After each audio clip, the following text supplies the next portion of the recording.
Welcome to Kenton's videos. Enjoy the video. You begin by confirming the HP model and product number in system information, so you download the correct BIOS. This prevents bricking. Next, create a restore point and a quick external backup of critical files because BIOS updates can fail.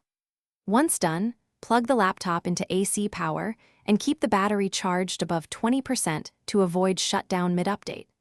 Now open Settings and search System Information to verify model details. Then head to HP Support Assistant or the HP website to find BIOS downloads.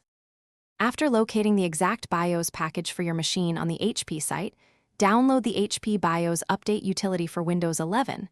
Read the release notes to understand improvements and fixes. Once downloaded, right-click and run as administrator to extract or launch the updater, because elevated rights are required.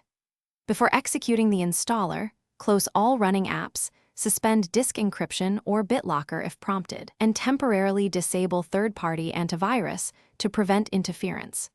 Make sure the device stays plugged in and do not interrupt the process once it starts.